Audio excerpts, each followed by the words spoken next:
What up, people? How we all doing today? It's yet again another Transformer Slag YouTube live stream. My name's Protoman.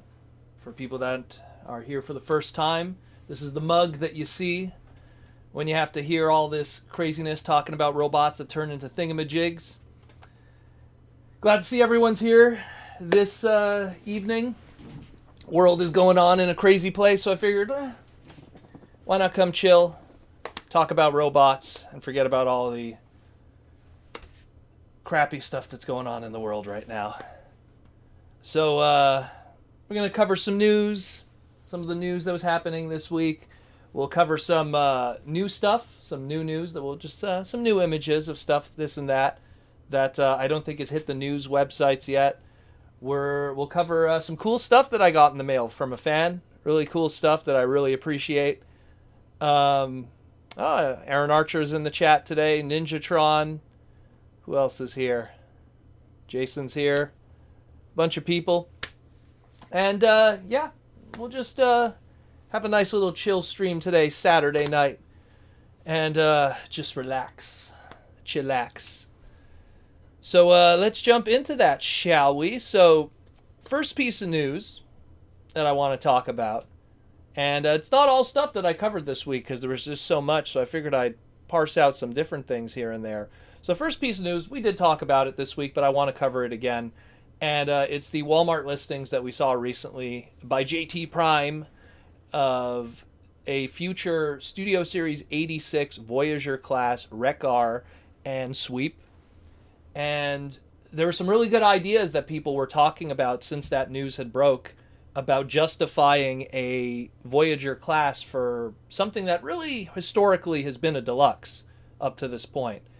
And I like the ideas that people are like, interchangeable parts, much like Cup, how Cup kind of had parts that came off. Interchangeable parts and pieces, heads, so that you could kind of army build in a lot of ways, different Junkion heads and stuff like that. Really good ideas. I was just suggesting like having just a little TV that goes in his chest, but with Min May singing, people never realized that Easter egg back in the day. But I mean, I dig it. I'm really hyped about that. Wreck-R is one of the more classic characters of the 86 movie making his debut. Some would say their least favorite character. Some would say one of the more cornier scenes of the movie would Dare to Be Stupid in the dance sequence. But I dig Wreck-R. He's cool. And the sweeps, speaking of army builders, I always got to get used to that. Over there. Guys, I knew it was going to happen. It's just a matter of how they're going to accomplish it. Are they going to do it like Bakan back in, 2009? That set? Was that set 2009? I think that set was 2009. Where, we have like light blue sweeps instead of dark blue sweeps. Are we going to have like different faces on them? Maybe no mustache, maybe different mustaches or different facial hair. Who knows? But, we're going to get something. And it was a given. When that mold hit, it was just like, well, what are they going to do? I'm actually surprised that when we had that Generation Scourge that they turned into DevCon, that they didn't also milk that with like a whole bunch of army building sweeps and stuff. So it is what it is. And the last one in the middle over there, which isn't technically part of the Studio Series 86 line, but still part of Studio Series, the Thrust Bumblebee movie Seeker Jet. We don't have an image of it yet. This is just pretty much the best image that I could come up with right now. And it's a green Seeker Jet. Some people say that Thrust was a bit of an army builder himself. Some people say that it's just, it's not even supposed to be Thrust. It's just the name that was thrusted upon to him. Who knows? But we'll definitely see. We'll definitely see what happens with that in the near future. Speaking of new figures, we got some really nice photos recently of the supposed Netflix Paleo Treks. Now, the first images we saw a while back, the grainy ones. What's up, Larry? The first images we saw of the grainy ones, it was hard to tell. I thought it was going to be a straight up, just, clear repaint. almost like how the old Japanese clear repaints would be done, where they're just straight up just clear to the bone and very few paint applications. But he's looking pretty slick. And I mean, especially when you get in on that face there, I mean, there's way more paint on that face than even the original Wave 1 release. So I'm quite impressed, and it looks pretty good. And considering it's a nice purple version, kind of a little bit of Beast Wars Megatron going on, I dig it. I dig it a lot. I really like what I see here. It's just a matter now, what's his story? Is this a Netflix thing? Is this some kind of store exclusive that we don't know the story yet? I mean, there's all kinds of different rumors going around, but I like it a lot. It looks really, really good. So when I find out more, I'll report it. But I mean, man, I love the paint on that face. That is like, look at that. That's a lot of paint. So that's really cool. They didn't have to do that. They could have just done like a straight up clear face paint, but they didn't. So awesome stuff. Next up was news that actually kind of dropped today, and it's about the confirmation that it's weird actually, because also the way the numbering is going to be done. So MP 52 plus doesn't also just apply to that of Thundercracker. We're also going to have MP 52 plus Skywarp, and it does confirm we are getting a Skywarp. Not that this was going to be a surprise to anybody. But the other interesting piece of information on top of getting a Skywarp is that if you buy all three of them, each one of them are going to come with a flap and pamphlet form for the Jettron campaign. Now, Jettrons are what the Seekers are called in the Japanese continuity of G1. What up, Josh? And what they're going to do essentially is that if you buy all three and you fill out each one of those three surveys or something, I think it is, for this campaign, you ship it out, you just got to cover the shipping, and they're going to send you this little Emperor of Destruction, or as they call it, New Emperor of Destruction Seeker set for your Starscream. So, and it looks like it comes with the cape, it comes with the 2 shoulder pads, a clip gimmick, which is probably for the jet mode, the crown done in chrome, and 2 little blast accessories that are slightly different than what came originally with Thundercracker. Thundercracker has like a greenish yellow. Starscream's like accessories that are like that is more of a pink. So we don't know what Skywarp's going to come with. We haven't really gotten a photo shoot of that yet. But we will see. And so this is, I mean, some people are kind of frustrated by this, that this might be the only way that they could, they only want to get Starscream and they want to get those accessories.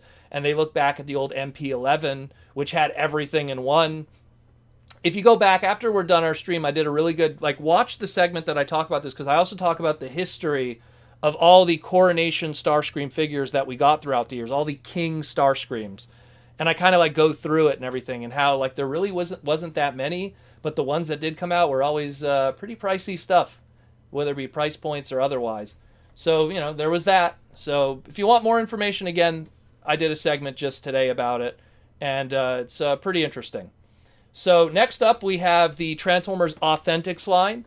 I wanted to talk about these again because I got more information about what the story is with these. So when I did my original segment about it, I pretty much talked about, what they are and what's the market for it, who does it really aim for. And then, of course, on my Twitter, this image here, which we finally got to see the the alt mode of Barricade over here. And he just looks like something out of Cars, just because of those 2 little dots that are on the windshield for the transformation. It's obviously mechanisms on the inside of the robot mode.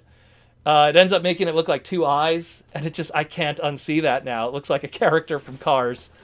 But essentially, so you got here, this is supposed to be Bravo Barricade and Alpha Shockwave. These are 2 different price points that exist for the Authentics line. I was talking to some individuals in South America, and they were saying that the primary purpose of what the Authentics line is for is to be cheaper produced Transformers for lower income areas of the world where Hasbro's trying to build the brand. And the whole name of it, and when he was explaining it to me more, I was like, oh, it starts to make more sense, because it's called Authentics. And it's just because places like South America, Mexico, they have a lot of bootlegs. There's a lot of bootlegs, and they want to put some Transformers that are legitimately licensed, Hasbro-made product, but are not super expensive for low-income areas. And that's what the Authentics line is, and that's why we also see authentic stuff in stuff like Family Dollar, Dollar Tree. If you're in Canada, Dollarama. Like, they kind of show up there. Also, supermarkets and stuff like that. It's the low-cost version of those characters. Uses less paint, uses less parts, more simpler transformations. But it's a way for those areas to still get official Transformers and not have to bust the bank on, let's say, a $29.99 deluxe or whatever the prices are going to get to at some point. But now I'm glad that, I learned something from this too, just talking with that individual. And these are actually quite common, like this kind of price scaling is actually quite common in his area, in Brazil specifically. So interesting stuff. We end up learning something in the process. So they do have a purpose, and it's just so that Transformers could be enjoyed by everyone around the world. So that's pretty cool. I'm actually kind of glad Aaron's here, because one of the topics we're going to be covering is stuff that was from his era within Hasbro, and it's that of Fans Hobby recently unveiled their MB-18. They don't have an official third-party name for it yet, but it's their Energon Optimus Prime Super Link Grand Comboy. And it's looking pretty good. I actually, on my Twitter, I pointed out how it's, before Weight Watchers, after Weight Watchers. They clearly went for a more svelte kind of look, to say the least. It's actually technically not show accurate because it looks like that, because the one on the left actually is way more show accurate. Just because of, I think it was Studio Gonzo. I forget who was doing the animation for Superlink. But they were more toy accurate, obviously. And this one here, look at the articulation on it. It's gonna be pretty impressive how this is gonna be turned out. Obviously, it's gonna be matching to scale with already their naval commander, their Armada Optimus Prime that they released, and it's looking pretty sweet. Truck mode. Not really much to say there. What's interesting though about the truck mode, more than anything, is when you kind of lean into what's going on with that of the trailer. And when you look at the trailer, so the top left image, right, of the trailer in base mode, and I'm going to use air quotes here, base mode, that's kind of how the original Energon Optimus Prime's trailer worked, or Grand Convoy. It kind of like leaned down like that. You had one platform on the left for Gyro 2, one platform on the right for Fire 1, Digger 4, and Submarine 3. I think it was Submarine 4 and Digger 3. And so you had those, and that was it. This one, if you look at all the other images there, it has more of a customizable kind of gimmick going on, where you could kind of stack the pieces different ways and kind of create different modular play sets for your characters. And obviously the bottom right image there shows them with a whole bunch of the recent Siege and Earthrise Micromasters, and of course our first kind of decent look at, how I guess Gyro 1 is going to look, essentially. Not Fire 1, it was Gyro 2. I'm trying to remember all of those. There was so many. But yeah, so we don't have a look yet at pretty much how the combined mode is going to look of Grand Convoy, but it's kind of cool what they're trying to do with the trailer here. Try to do something a little bit different than what was done before. Yeah, Aaron Archer says here, trailer is always tricky. Yeah, and especially I remember when I first got Energon Optimus Prime, that was the thing, is that his trailer was probably the least exciting of the three of the Unicron trilogy, where the Armada one was in a lot of ways revolutionary and hasn't been done since, in that the Armada one had that, the infrared gimmick where it auto-transformed and stuff, which I still think to that day is pretty awesome. I still think that's pretty awesome that it does that still to this day. And no one has ever tried to do something like that since. And the Cybertron, aka Galaxy Force trailer, combining armor, and it also made these little play sets and stuff. So it kind of had all this modular, plug-in kind of gimmicks, which was fun too. This one, unfortunately, seems like the weakest of the three.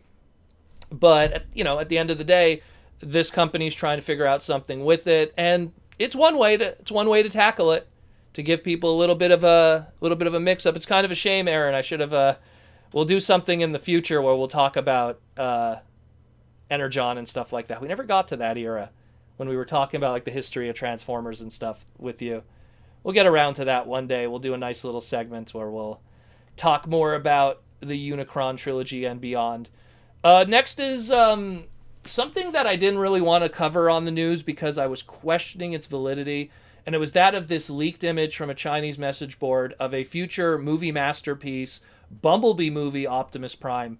Now, when this image came out, a lot of people were going, oh, it's fake, oh, it's real, and, you know, the basic fights that happen on a lot of the message boards. And one person even pointed out that it looked very similar to the 3A Bumblebee movie Optimus Prime. I mean, when I look at it side by side, there clearly is aesthetic differences between the two, so I don't think they just took that one and blurred the image. I don't know. I don't think it's real. I don't think it's fake. That's why I didn't really report it. I just want to see what's going to happen. You know, I just want to see what's going to happen with that, and we'll definitely figure out in the future if that's legit or not. I mean, I love that design. I love that movie masterpiece. I love that Bumblebee movie Optimus design. When they did the Studio Series 1, while I wasn't able to find it in retail, I do think it's probably one of the better movie masterpiece toys. I keep mixing them up. Studio Series toys, especially of that price point. I hope it's legit. I really do. I really, really do. And the last thing that I want to cover, and it's partially related to our sponsor over here at Symbiote Studios, is, again, might as well just cover it now, Symbiote Studios. They do all the Transformer plush and all the cool t-shirts and everything. They give us our t-shirts, they give us our pins, and if you want to have it matching, they give us the plush with your pins. And essentially, Wave 2 that's going to be debuting and their Wave 2, which I did a little teaser last week of one of them that's going to be part of Wave 2, but here is a nice shot of Wave 2. So obviously, when we always talk about the Legendary 7 of G1, Optimus Prime, Bumblebee, Starscream, Grimlock, Soundwave, Megatron, and Devastator. So they're filling the gaps. These are the two that are going to be coming for Wave 2. Licensed by Hasbro, brought to you by Symbiote Studios. These things are huge, they're awesome, and it's the first time that we've had a legitimate ongoing plush line of Transformers. So pretty cool stuff. And just for this holiday season coming up, for Valentine's Day, Symbiote Studios is giving, for all the Wave 1 stuff before they're going to retire it, you're going to get 50% off. You go to their website, symbiotestudios.com. I believe the code is going to stop after Valentine's Day, so I probably should have double-checked that. I'm going to assume it does, because it's a Valentine's Day-related promotion. 50% off, promo code BOTLOVE. And you will get 50% off of your order. So, let's jump into some questions and see what's happening with everybody. So, before I actually jump into some super chat questions, I do want to give a shout out of something that I got in the mail this week that was really, really, really, really, really cool. One of my fans of the podcast, Jason W., he heard about how, let's put it this way, when Christmas ended last year, where I come from, they were like, all right, let's close it down. Commercial companies made their money for Christmas. Now we're going to close stuff down, and it's only just pretty much food and medicine, and that's it. No other stuff. Just those essentials. So toy hunting, forget about it. You know, you couldn't get anything. And on top of that, they put an 8 p.m. curfew. So if you're not home by 8 p.m., you're going to get a ticket. Let's just say it got a little tough to get some Transformer toys. And so Jason surprised me in the mail, and he sent me a humongous box of goodies in the mail. Total surprise, sent it to my office, and I am without words. Thank you so much, Jason. Pretty much the first wave of deluxes of Kingdom, and then stuff that I would have a hell of a time getting because, yeah, good luck with these guys in Quebec. You know, I'm sure there's I guess there's French packaging on it, but yeah, good luck. And the one that I'm actually probably the most excited about is this one here, because this one is based on Bumper from the 1985 Running Change. So I really dig that. So that's probably going to be the first one I'm going to open and take some photos of the Buzzworthy Bumblebee one. And then he sent me, I guess this was dead stock from something, extremely beat up, but who cares because we opened the package anyways. Extremely dead stock Snapdragon. Really cool, Jason. Thank you so much.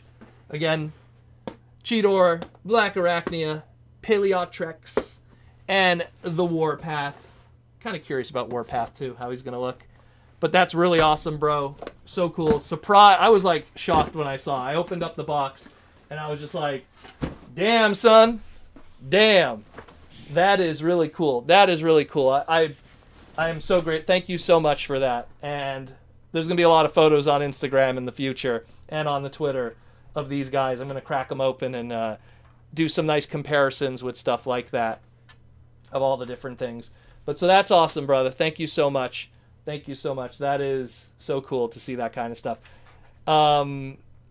It's been really tough to get product right now. They're slowly going to be allowing people to do shopping and stuff. Apparently for Valentine's Day, they're going to allow restaurants open. Okay. It's whatever. What a world we live in, eh? What a world we live in. But yeah, so let's jump into some questions. Covered all the news. We covered the awesome stuff from Jason. We got some cool people in the audience today. So let's go with, what's your favorite Japanese G1 promo video? Well, the one that I remember the most from Transformers, and the one that probably resonated with me with the most, was the original commercial for G1 Star Saber. I want to say it was Rockman666's website.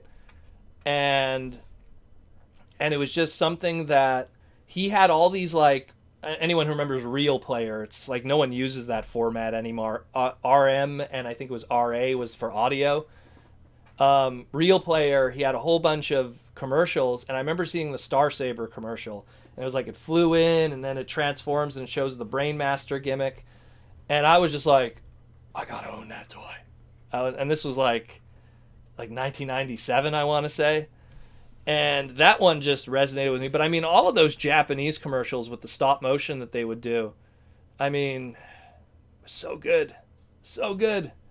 But that Star Saber one always stays with me. I just remember Star Saber Hashin Brain Set. So cool. Let's see. Proto, how comes Thundercracker and Skywarp has never been given coronation gear like Sunstorm? So, funny story with that. When the Transformer Collector Club in its first version, I don't know if I could reach the first issue of their magazine. Let me grab it. Very, very rare because it was the first and last issue of the magazine. This is when it was 3H and it was Glenn Hallett and the crew. And I don't know if it's in this magazine. Let me check. That's why I'm pulling it up here. So originally they planned to take the SCF PVC Starscream, which came with coronation gear, and it was going to be their exclusive, but with Skywarp. I don't think it's in here though. See, like it's funny. They even show Sunstorm in here. And they were teasing it. It's like, hey, this is going to be your first exclusive, and you know, just really cool stuff like that. No, unfortunately, it's not in here. Wow, they didn't even tease it. That's a shame. Anyways, and it was going to be, they were going to take that Starscream, which had the coronation armor. They were going to repaint it as Skywarp, and they were going to ship it out. All of that didn't happen. These guys went bankrupt, and I mean, Glenn Hallett and the crew, like the Hartmans, awesome guys, but it just didn't work out. The OTFCC, or the Octifica.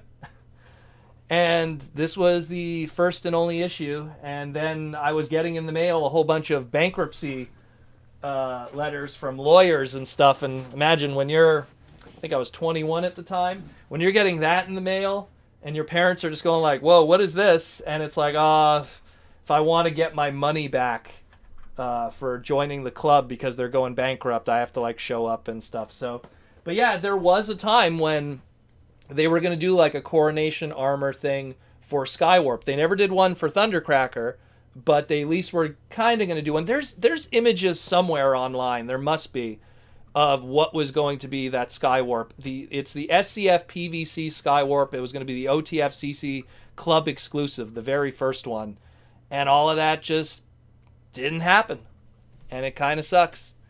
Kind of sucks that it didn't happen. I would have liked to dig that. Real player, that makes my head hurt. Yeah, that's an old format, Michael. That is a old format. But if not for that format, I mean, that was the way a lot of podcasts used to be done back in the day, because it was like a very light format for like long form kind of segments. If you were going to have like a 2-hour podcast, Real Player was like the lightest segment. This is like before the days of high-speed internet. And if you were going to share video, whole episodes of something, Real Player was kind of the go-to also. The very first episodes I ever watched of Transformers Victory, Zone, Master Force, and all that, they were all Real Player, because that was just like the best format you could use to have those big files. But, I mean, they were still cool. Hey, Proto, I've been seeing eBay listings of Creo Matrix Optimus Prime in his poly bag instead of it being sold in a box. What's up with that? I don't know. You know, it's funny that you mentioned that. I actually have one. Let me grab one nearby. I ended up with a whole bunch of extra ones of these because when BotCon went under the first time around, Pete Sinclair was getting rid of a lot of their old stock. So I ended up with a bunch of these to use for patrons as presents for like the gift box tier, if you will. And I gave a whole bunch of them away. This is actually the last one I have left. The old patrons got these in the mail. Every time I get Creo stuff, I always try to pick up a bunch of them extra so I could throw it in gift boxes for my patrons. But I don't know, like, this is how what came before. It was originally a giveaway at BotCon, and then I think it was a giveaway at San Diego Comic-Con also when they had their booth. I've never heard of a polybag one. Maybe it's a Chinese thing. Maybe there was a whole bunch that were in the factories and they were just putting polybags for China, or maybe it's just leftovers from a factory. That happens sometimes. Like, I know God Neptune, which was the Beast Wars second combiner team, a whole bunch of polybag versions of them showed up in the secondary market in Japan, of all places. But yeah. Roblox China, please shout out. What are you doing, Roblox? Anyways, where are we at here? But yeah, so it's, I don't know what's the story with that. I've never heard of that, but it wouldn't surprise me. Hey, Proto, would you add Lugnut to a subgroup of Seekers called Heavy Seekers? And who would you add? Well, to me, like, the idea of, like, Seekers is, it kind of, like, goes deeper into the Transformer lore of, like, when you add someone like Jetfire into the mix, they were scientists initially. You know, you think of Starscream being a scientist, and they're seeking the truth of science, like, and seeking stuff like that. When they did the movieverse, you know, they were star seekers in a way. They were looking for planets that they could, you know, that's where Jetfire, the movie character, comes in. And it's looking for stars to use. And so that was kind of the way Seekers were written in the movieverse. So Heavy Seekers, I don't know. Like, the thing is that, you know, someone like Lugnut, what is he seeking? You know, he's seeking for trouble. That's all he's seeking for. So I don't know. But yeah, point is yeah, I really need to kick somebody. But where are we at here? I don't know. Who would I add to that? Who's like a big beefy guy? A big beefy Seeker guy. It would obviously have to be someone that's a Decepticon, so I can't say like Highbrow or something. I don't know, a big beefy Decepticon jet for the Heavy Seekers. Someone like Black Shadow before he went to the Decepticon Gangstas. I don't know. We'll go to the next question, but thank you for it anyways. Dear Proto, how does the Unicron trilogy, I only watched the Japanese version, fit into the G1 continuity? It doesn't, actually. The G1 continuity kind of ends technically, like, if you go into, like, on the Japanese side anyhow, if you go into Beast Wars and then Beast Wars Neo and everything like that, it kind of goes in that direction. Beast Wars Neo being the last of that continuity. Beast Wars Neo technically even happens after Beast Machines. So there's that. The Unicron trilogy is its own thing. It is, even in the Japanese version. Originally, Galaxy Force was supposed to be also its own thing. It wasn't supposed to be connected to Micron and Superlink, and then that got retconned altogether, and just explaining the names being different was a headache in itself. But it's its own continuity, just like how Animated's its own continuity, just like how Prime is its own continuity. It isn't connected to G1. There is little things that make you think it's connected, but it isn't in the end. Especially though in Galaxy Force, there was a scene that talks about the original 4 founders of the planets, of Beast Planet, Giant Planet, and stuff, and you saw Optimus Prime, Hot Rod, Jazz, and I want to say, who was the last one? Ultra Magnus, and it's the G1 designs. So I do not know, but they are definitely not part of the continuity. Dear Proto, if Sunstorm existed back in the 1980s, what would be his characterization of the Sunbow cartoon? And who would you cast to voice him? I always loved the way Dreamwave handled Sunstorm, being kind of a religious maniac. Like he's a clone, but he doesn't realize it, so he thinks he's better than what he was based from. It's almost like taking what is Starscream and giving him a god complex. And I would just love something like that. Who would voice him? Okay, it goes back again to who is in that bubble of 1984, 1985 Marvel Productions. So, could we get Michael Bell doing a very, kind of god voice? Like Globulus, who was in the G.I. Joe movie, who was voiced by, what's his name there? Who was kind of playing like a arrogant, megalomaniac character, with a synthesizer voice that gave him an echo. You could do something like that. I could see that. Again, whenever you ask those kind of questions, I always like to see, well, on top of that, let's look at who was available at the time within Marvel who was doing the animation with Sunbow. And it would be pretty cool. But thank you for the question, brother. Let's scroll down past the bulk. Hey, Proto, I'm getting 86 Jazz Cup and Blur for my birthday. Also, Gigawatt. It was meant for Christmas, but it came late. That's awesome, man. My buddy Jaws D on Twitter just got his Jazz. He's a huge Jazz fan. He was a regular on the podcast in the past, and so he took a picture with all his Jazzes. He loves that Jazz figure. That's probably the Jazz figure he's been waiting for a long time outside of like what third party has been doing. So that's pretty cool. Do you think we'll be getting a Generation Star Saber Death Source in the future? I still to this day stand that I feel that Double Dealer can be, the Earthrise Double Dealer, can be retooled into Deathsaurus. I see so many of those things going on that could do that. Will it happen? I do not know. But it would be probably a very easy route for them if they use that mold as a basis. I did a tweet about it, I want to say a year ago, comparing the designs and how, like, when you look at Double Dealer's chest gimmick with the tape thing and how you could kind of mold it, and same thing with Deathsaurus with his, I call it his chicken dragon mode, because it kind of looks like an eagle mixed with like some kind of poultry. But, you could do something like that for sure. Let's see. Next. Where are we at? Sorry, guys, if I miss any questions. Everything's bouncing around here. Every time I scroll down, something bounces back up with the super chats and stuff. Where we at? Hey, Proto, did Thundercrackers show up in Dark of the Moon because they made a Studio Series figure of him? I think that was the first time. I think that was the first time we ever got a Studio Series figure that wasn't based off of something that was accurate to the movie. And I think it was a mixture of it being it was the very last Toys R Us exclusive in America. So it was a Toys R Us exclusive where I almost feel like, and not to mention the mold was not really a unique mold made for Studio Series. I legitimately feel, I think it was something that was meant for, let's say, Age of Extinction or The Last Night. And because Toys R Us was near its end, exclusive, I don't know. There's something there that because it's so weird, that release, in a lot of ways, there's something there. There's something there that we're not aware of. And that's one of the few, I went out of my way to get that Studio Series just because it was historical. It was the last Toys R Us exclusive. So, it'd be pretty cool. What do you think might be the next crossover Transformer we might get? I always keep saying Knight Rider. I think Knight Rider is shoo-in.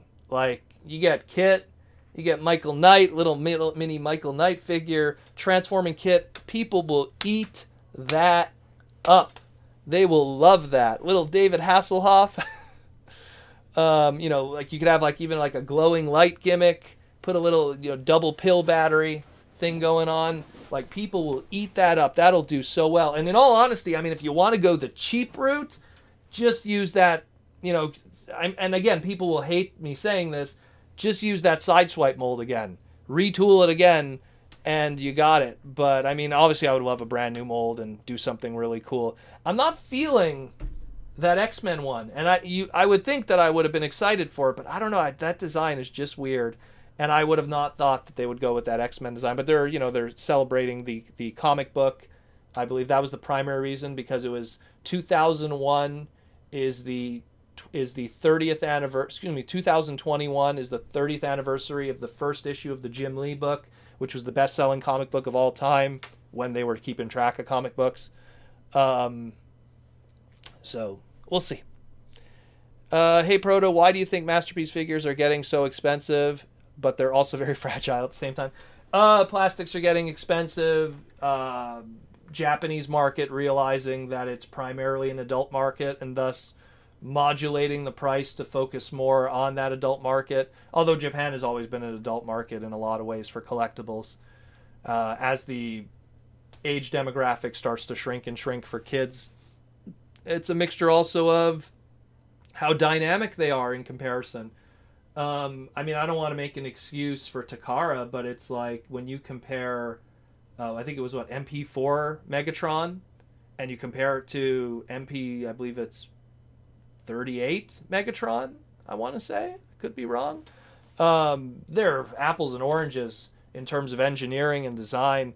And yeah, there's a big price gap difference there too, but I also think they're putting a lot more engineering and time into it, and they're just hoping to make their money back. It's a shrinking market, unfortunately, and they're trying to just kind of, it's like, oh, hey, we lost 100 fans, then maybe we should raise the price a little bit to kind of balance that. Not to mention rising plastic costs and all kinds of other stuff. Again, I don't want to sound like I'm making excuses for them. I'm not, because I really would like it if, things were more realistic, but it is what it is, unfortunately. That's why I'm not buying a lot of that product in retail. I'm waiting for sales, because at the end of the day, if you buy everything, you're going to be broke. Where we at? Let me see. I had a good question here somewhere. I heard that Universal wouldn't give Hasbro the Knight Rider license. Is that true? That sucks. That'd be really cool. Like for them not to give it, that kind of sucks. For them to kind of pull the plug on them, not let that happen. I guess they'll have to think of something else then. Maybe the A-Team. That was another one people kept suggesting when we would talk about it.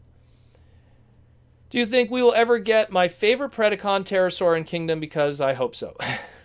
I would love it if Pterosaur got a new Kingdom toy, because Pterosaur desperately needs a Kingdom toy.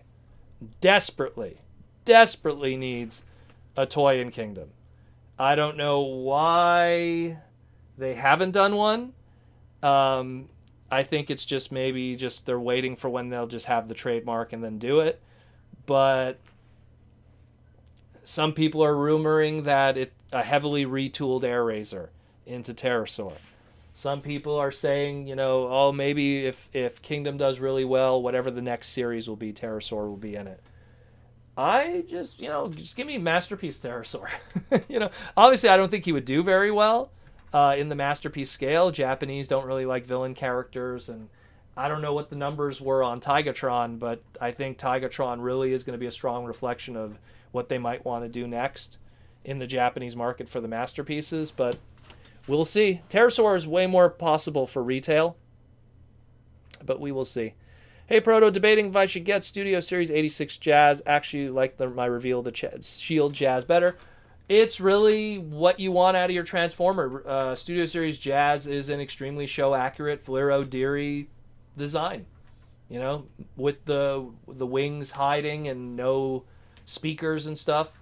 So it's something that if you want something that's super show-accurate based off of that old design, then that's what you get. If you want something that's more of a modern take that uses a modern kind of Porsche-esque, not a Porsche, but Porsche-esque kind of design with the little speakers and the nicer articulation and stuff, you kind of go with that Reveal the Shield, Generations Chug, whatever you want to call it, Jazz. So we will see. Will we see a reissue of Paradon Medics? Do you think that we'll see Netflix Bumblebee and Buzzworthy Bumblebee toy? Well, the Netflix Bumblebee, in my opinion, I feel is going to show up elsewhere. I don't think that they literally, now I own one too, but I don't think this is going to be the last time we'll see it. I think that this mold is not going to be wasted. They're going to do something with it. Buzzworthy Bumblebee is one very good example. Might end up in a box set or something, a before and after or movie, and they'll do something. The Buzzworthy Bumblebee line is very bizarre. It's been clogging the shelves for a lot of people, but at the same time, it's an opportunity to get some molds that people couldn't get, especially something like this. Or weird oddities like this. We'll see what happens. But I think we're going to see that mold again at some point. And maybe even potentially in maybe a color of yellow that people would prefer more. Some people don't like the more mustard. They like the more yellow, like almost like like when you compare here side by side, the kind of shade of yellow that's being used here. So maybe they'll do a Buzzworthy Bumblebee version of this with a more stronger yellow. Extra accessory, maybe a little spike figure. Who knows? Dear Proto, what are your thoughts on the new Beast Wars comic book? I love it. It's really good. I like how it's a different take of pretty much up to that point. The first episode of Beast Wars. Let's say the first 15 minutes of the first episode of Beast Wars Season 1, Part 1. I like it a lot. I like the new characters that were introduced. It's going to be interesting to see the different take, how everything diverges from a different storytelling perspective. Art style's, cool too. Josh Burcham using his unique art style that I believe the last time he really got to make a book that was his own was the BotCon Machine Wars book. So if you want something that has a similar art style, if you like that one, look at the BotCon. What BotCon was that? That was BotCon 2013. That was the Machine Wars year. So find that book probably by, it was Fun Publications, done with Udon, and I think Udon was the one who did the printing for that book with them, their Timelines series. So if you want more of that, I like it. I don't want to say too much because obviously there's some people that haven't read it yet. It came out, I think it was 2 Wednesdays ago. Really good book. Really like it. I wish I was able to get all the covers. My comic book store was only able to get cover A and cover B. I would have liked to track down the other ones. But really good book. And I want to mention, I was surprised when I picked it up. It's double-sized. It's actually 48 pages. So it's a double-sized book. And there's a lot of extras in the back, too. There's all kinds of art stuff in the back, like showing scale of the different characters, showing the alt modes of the characters too, which we'll never get to see. So it's kind of cool that they showed that, and interviews with the creators. So definitely pick it up if you can. Go to your local comic book store, support them, and pick up that book. Did they make any Transformers of Star Trek Transformer crossovers? No, they have not. Oddly enough, when they did that crossover book with IDW, they didn't do any crossover stuff toy-wise. I guess, I don't know, maybe the license wasn't there. Maybe they just felt the market wasn't there. Maybe because the toy sales of the live-action reboot Star Trek movies didn't do well. Those didn't sell well at all. I remember those did very badly. So maybe there was apprehension from that. Going, well, if this didn't sell well, even if it's piggybacking Transformers, would that do well? We don't know. We do not know. Dear Proto, do you think that Fractal and Packrat should be the very first Beast Wars mercenaries? Packrat I could see. Fractal? I don't know. I don't know about Fractal, but Packrat I could see it. Well, let's put it this way. I mean, we're gonna have that Netflix toy line that's gonna be based off of Earthrise. Excuse me, not Earthrise. Kingdom stuff. Take that rat trap, slap some blue on it. Will he be in the show? Probably not. But that'd be pretty cool if we could get Packrat in some shape or form, even if he is in the toy line. We'll see what happens with that. We got a super chat question from Michael Koo, because Michael is awesome with the super chat questions.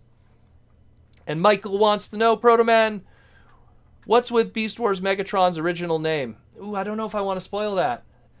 So we actually kind of learn Beast Wars Megatron's name, his real name, in the comic book. Michael,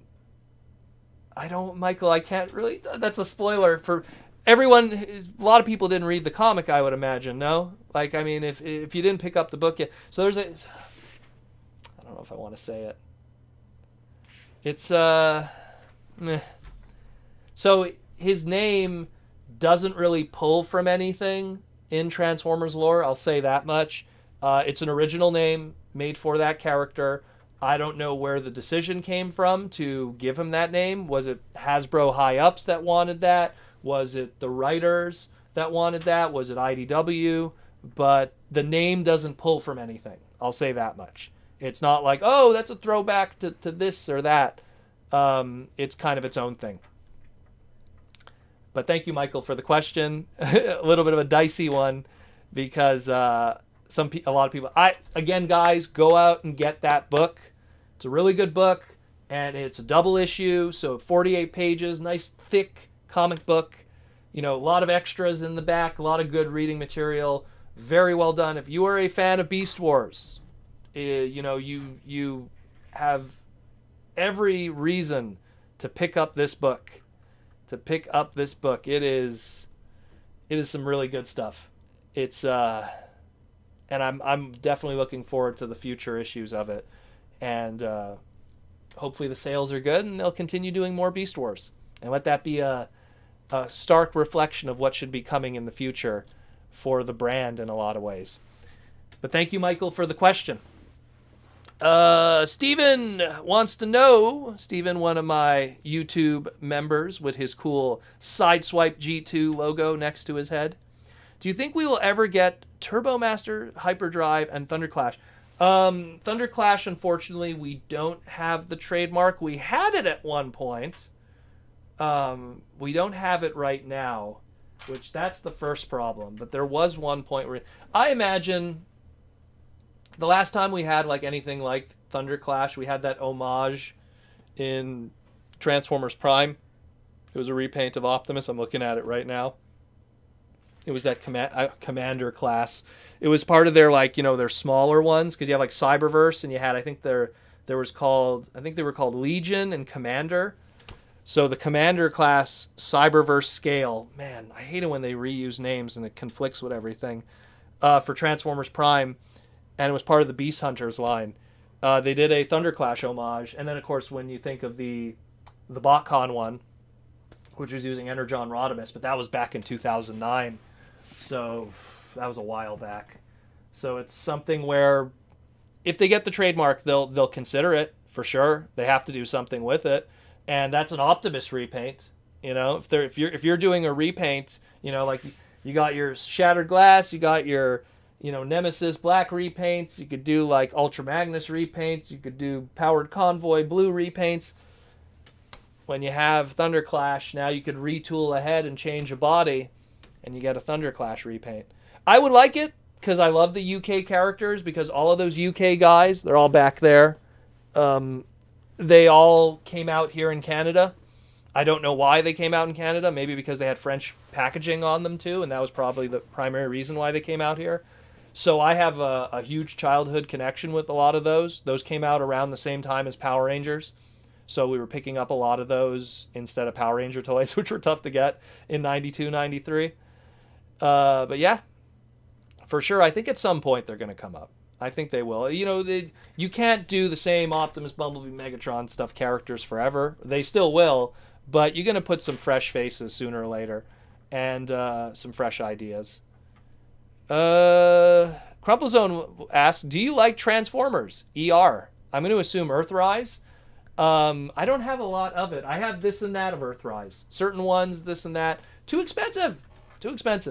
Again, shout out to Jason. You know, Jason hooked me up, man. Like, I wouldn't have any of this. It's really tough to get this stuff right now because it's pricey, and it's tough to go out and get it too because of what's going on in the world right now. So, I like what I see. And if you said, do you like Earthrise in the Netflix series? It was okay. I liked the Skylinks episode.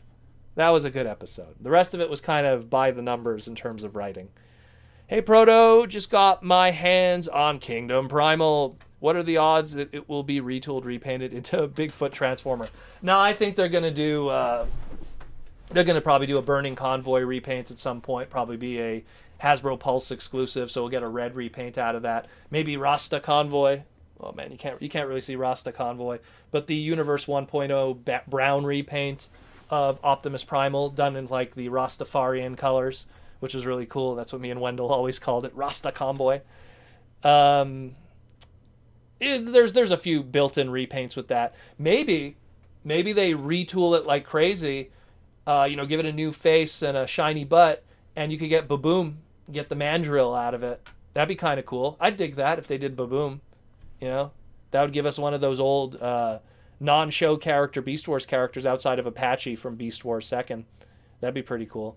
I could see that. Sean McDaggart, thank you, Sean, has a super chat question. Thank you, Sean, for the super chat question. Are you reading the current IDW main series? Yes, I am. And Galaxies and Escape and all the others. I'm a big comic book guy. Always go get my pulls on Wednesdays when I can, although it was really tough the past couple of weeks. It's gotten really good lately. Yes, it has. Gotta love the Rainmakers getting central stage finally. Oh, man, we're jumping into spoiler territory again. Yeah, I really like recent. You know what's funny? Like when the books first started, and rightfully so, they went the safe route. They focused on core characters that are popular with the brand, and it made sense. As the book started to grow, and they started, I guess, to understand their audience, they look at what people write on Twitter. They look at what people write on the forums. They started to then take the risks and look at the smaller characters. I'll be honest with you, I think the Rainmaker focus also might have a little bit to do with the fact of what was going on at the same time with Cyberverse. I think that because Cyberverse was starting to give more character to the non-Starscreams, Thundercracker, Skywarps, they were giving them lines, they were giving them opportunities. Even if they're getting shot, it's still screen time and stuff like that, Slipstream and all of that. So I feel that Nova Storm, and what was the other one? There was Nova Storm, there was a whole bunch of them. They were like named, but they didn't have lines. So I feel that there's kind of a synergy going on there where Cyberverse was doing that, where those characters were getting a chance to get a little bit of screen time. So the comic book is also kind of going like, hey, we could do that too. So once in a while, sometimes Hasbro goes, hey, could you kind of feature that? Obviously with the comics, it's a little less so than, let's say, television brand stuff, which is trying to sell toys. But, I mean, I don't want to dive too much into it. People, go read the comics. Look, we're in a Transformer fiction drought right now. We don't have a new TV series coming up. We don't have a new movie coming up anytime soon. We have all these, rumors and stuff. We know that, we have the Kingdom, I have the little ad over there, The Kingdom TV series is going to be May 20th.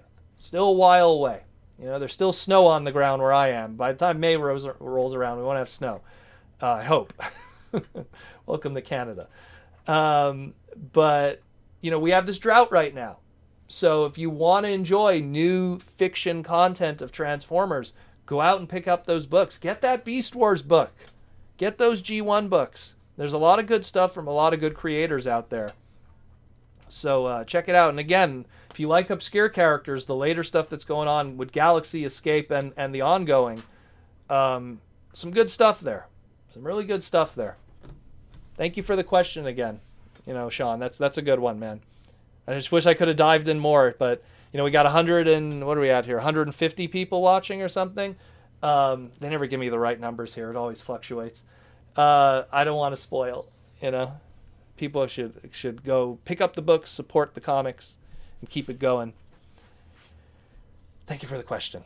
Where are we at? Michael just picked up Escape. Awesome. I've noticed that people who do podcasts or radio shows never look the way they sound. How was I supposed to look? Was I supposed to be like 50 pounds bigger? And like a big beard? Was I supposed to be like some ugly dude? If you want, do you want me to just have my finger up my nose the whole show? And then once in a while take a bite? I don't know. How am I supposed to look for you, brother? Should I just start sitting around and get a belly? I don't know. We got another super chat question from John Eastman. How you doing, John? Thank you for the super chat question. Hi, Proto, you rock. No, John, you rock. You rock for super chats. Thank you. A G1 mint and sealed box MSIB Starscream is going close to $2,500 right now with 31 bids. Will mint and sealed box prices continue to go up as well as we get older? So, here's the thing, John. When you're talking sealed Transformers, that is a whole other animal. That is a whole other animal as opposed to mint and box complete with the box, loose complete, and loose incomplete. Here's the difference. The second you open this up and you take it out, it'll still be complete. And you could keep the packaging on the side. But probably a better example is a box because it's a G1 thing. You could slit that tape, take it out, but now you can't put the genie back in the bottle. That's the difference.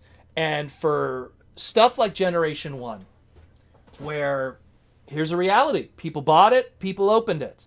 There's a finite amount of sealed product that is out there. How many 1984, I don't know specifically this listing, but let's assume 1984 pre-rub G1 Starscream, how many of them are kicking around in decent C condition for grading, because that's where this is going to go, that it's for grading that exists at all. How many loose Starscreams complete? Plenty of them. And I'm not even talking reissues, just legitimately ones that came from 1984. There's plenty of them out there. How many of them are with the boxes? Not as much, but they do exist. In my personal collection, I have a Generation 1 Starscream with its box. It's not, sealed in box. It's just with its box and foam. But how many of them are mint sealed in box? How many of them are still kicking around? And that's the wrinkle that makes it so special. That little piece of yellowed tape makes all the difference. And when you have stuff like that, man, you're talking... we talk about lucky draws, right? That one of 100 made, and they go for $500 to $700, these lucky draws. How many Starscreams are mint and sealed box in the world? I would, if I had to take a guess, less than 200 at best. At best. So I think, number one, that price is justified. Will they go up as we get older? That is a different story, because it all matters on who cares about that. I think that what happens is you have something called price retracement, which is, let's say in the early 2000s, mint and sealed box Starscreams went for $1,500 because the buyer, which grew up on 1984 G1, is in their early 30s. They got their first job. Some of them might still be living with their parents, so they could spend all that money, not have to worry about bills. You jump 20 years, to 2020, and now those guys, they might be in their 50s. And they might have kids that are going through college. They can't afford to buy that. Where Starscream, who knows, maybe that Starscream probably would have been a $3,000 item. Then we get to a point where those G1ers that have a connection with that from a collectability and a grading standpoint, they're going to be not dying out, but dying out as a buying power, and it goes down. From what I learned from my father, who's also a toy collector, but he collects from his generation, is when a product comes out, it's its MSRP. Let's use Bumblebee as an example. Product comes out, it's at its MSRP. In this case, what is it? $19.99 MSRP? Correct me if I'm wrong, chat. Then, of course, difficult to get. It goes up a little bit in the secondary market. And then, as time passes, let's say there's a reissue, a buzzworthy Bumblebee, or people just don't care anymore, it retraces back down. It goes back down. It might not be that 19, but it might be, let's say, 25 instead of the 30 that it was being scalped at, let's say. So it goes to that. Then, what happens? We fast forward a couple of years, and then people have nostalgia for this. How many of them are still sealed complete? Then you're going to have guys that want to have mint sealed complete Netflix series stuff. How many of those exist? So now all of a sudden the sealed product, this then goes up. And then that has, like, let's say 50, 60, because there's only so many of those that exist after 20 years. How many, I'm trying to think of a good example, but like, I don't have anything that's like old around me right now. Oof, well, here's one. How many, Beast Wars stuff that's mint on card is still kicking around today? Yeah, there's quite a few, but a lot less than what there was, let's say, 20 years ago. People were opening that stuff. So it retraces, it goes up, and then when those old guys then hit their 70s, then there's a whole new boom. Guys in their 65 to 80, they become a crazy buying power. They're retired. They have this free money that comes from their retirement and their pension and their 401k. And all of a sudden, they're spending stupid money. So I think the G1ers, when they're going to reach that 70 and 80-year-old price, like that price bracket for them, when they're going to reach that point, we're going to see some crazy sealed box sales. We're going to see Pepsi Optimus Prime selling for like 10K. I'm telling you, because I see it right now with the guys who are in their 70s and 80s with their toys from the 60s and the 70s, the Dinkies, the Corgis, the Migos, that kind of stuff. Sealed. Not loose complete, sealed. Because that's a genie you can't put back in the bottle. You could complete a figure. I'm sorry that I went on a huge rant on this, but it's a very important topic, though. So it's just something for people to understand. But that's more or less it, John. Is it will go up, but it ebbs and it flows. And that's always how it is. And I think that starting now, it might start to go down a little bit, but it will go back up in, let's say, another 20 years. And how many sealed Starscreams will be around at that point, we don't know. They'll probably all be graded at that point, in my opinion. But we will see. We will see. Thank you for the question, John. I hope that answered some of it. Let's jump into another one. Everything got kind of pushed here. Dear Proto, how would you have done... Oops, everything got pushed again. Hey, Dear Proto, how would you have done the Star Seekers for Transformers Prime? According to Rick Alvarez, Thundertron's pirate crew was going to be the major villains. I don't know. I do not know. It's something where there was attempts to do stuff with them. There was the books, too, that talked about the Star Seekers. But I would need more info. Like, if I'm going to write a story, I want to know as much information possible about the toy product. Otherwise, then I'm going to start writing my own stuff. And that's where, like, I'm going to put in, like, stuff from old Transformers. I'm going to bring in Cannonball. Like, I'm going to take that Red Alert mold from the Arms Microns and do Cannonball with it and put all kinds of crazy stuff. We got another super chat question from Michael Koo. Michael Koo wants to know, Protoman, I just got Cyberverse Scout Class Slipstream.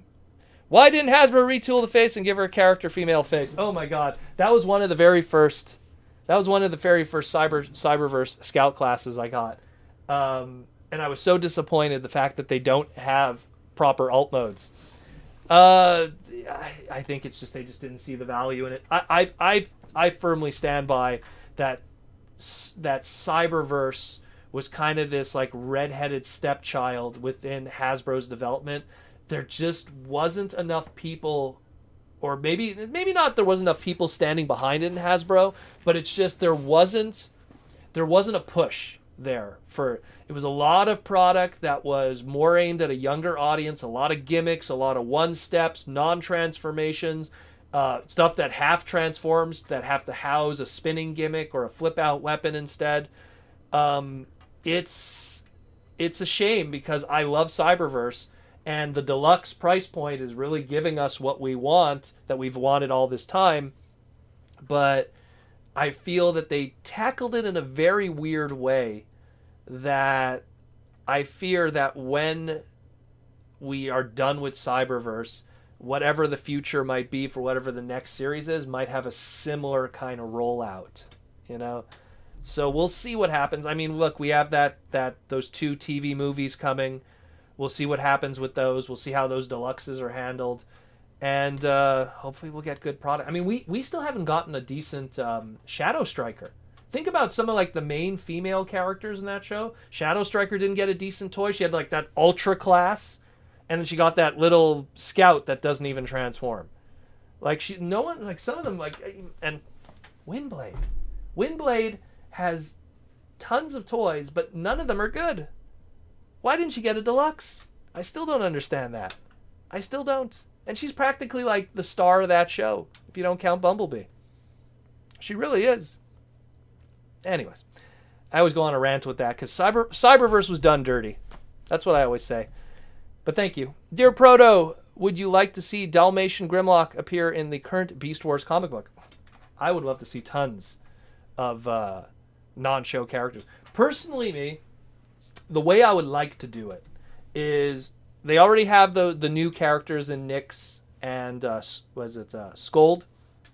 So focus on them. We have these 2 new characters. Let's focus on them. If you start bringing in all those other non-show characters, toy-only characters, it's going to kind of, muck up everything. Let's focus on our 2 new characters, build them up a bit, and then maybe issue 4, bring in somebody else. Bring in a new wrinkle. Bring in something else. But otherwise, I really like to see what's happening with our 2 new female characters, which we kind of have toys of in the future, hopefully. I would love to get toys of those 2, even though they're kind of just repaint retools of previously existing designs. We got another super chat question from the Axe to the Head, and it's a gold super chat, the beautiful $10. Thank you, Axe to the Head, and he wants to know, hey, Proto, how did you become a fan of Hot Rod Rodimus Prime? I know a lot of fans get soured of him by the 86 movie, unintentionally assassination. What works about him, just for your curiosity? So, I think I've talked about this in the past. So my first ever encounter with Transformers was the 86 movie. I had no idea what Transformers was. I had a next door neighbor, lived 2 houses away from me. Shout out to Victor. He was like my best buddy in the world back then. And he was 2 years older than me. And he loved Transformers. He saw 84, 85. He knew his Transformers. And he was going to go see the movie. And I wanted to see it too. He was going to go see it with his mom. I had no idea what this movie was. I had no idea. He was going to go see a cartoon in a movie theater. I was going to go see it too. So that's all it was. And then one evening in August, I think it was. I remember it was like there was fall. I have memory of that. We went to a movie theater that practically is broken down and doesn't exist anymore, called the DeCary Square Theater. Now it's a dollar cinema, but it used to be the cinema at the time. And we saw the movie. And I saw Hot Rod, and Hot Rod was the Luke Skywalker of that movie. You know, like you have to understand from my perspective, like Hot Rod's Luke Skywalker, Optimus Prime's like, he's kind of like Obi-Wan.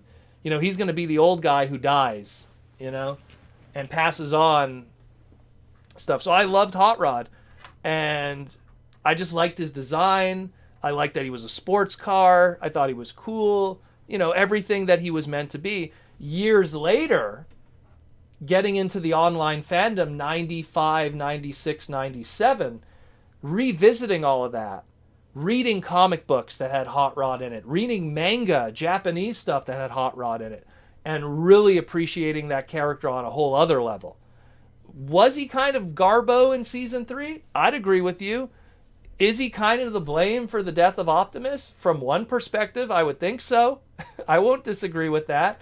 In the original script, actually, Hot Rod doesn't interfere and Optimus still gets shot by Megatron. In the Marvel comic adaptation, Hot Rod doesn't interfere. Optimus still dies.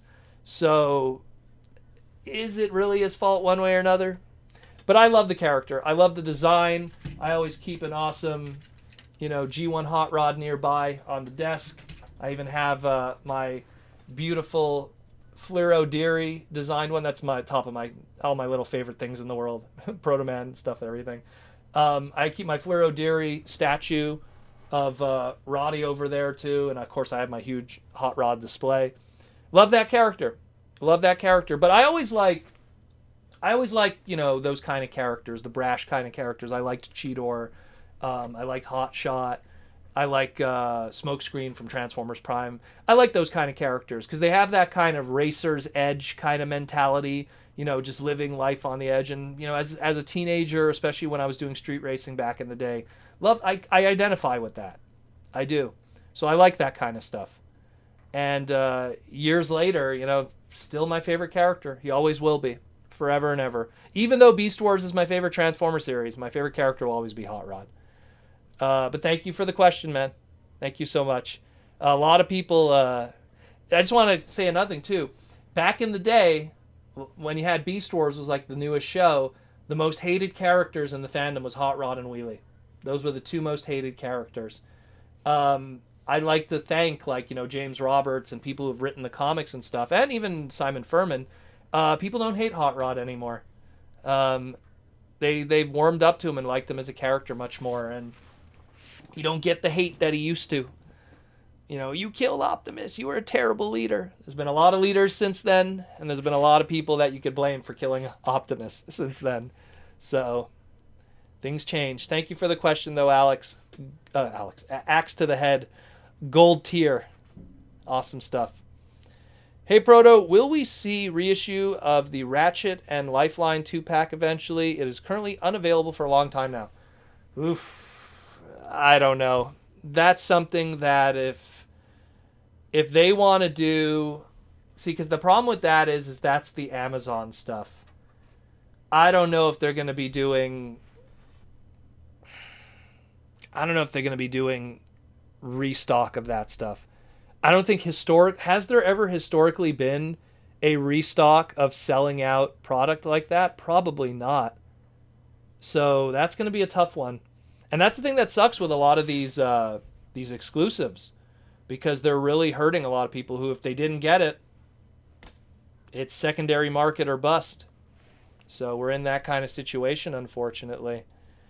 But yeah. Where we at? Dear Proto, if Flatline had existed in the 80s and would have had the same question pretty much. Flatline. I don't know. That one, I've never heard a voice in my head listening to that one. Reading that one. I don't know. Characterization. Deranged medical engineer. Let's do something that's different than the typical stuff, because you already have Ratchet, that's the straight-laced medical engineer. You have Wheeljack, that I guess also helps with damaged guys. So he's the mad scientist. You have First Aid later on, who's voiced by Michael Bell, who is just literally doing a friendlier Prowl in a lot of ways.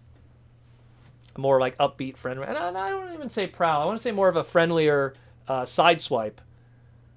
And I don't know. I would want to do something that's different than the comic, because if you do something like the comic, it's just going to be the same like the others. So maybe like Crazy Mad Scientist, something. Maybe. Flatline. You got to go with the name. Flatline. He's going to kill his dudes. I don't know. It's the way I see it. Where are we at? We got half an hour left, people. Got half an hour left for the questions. Man,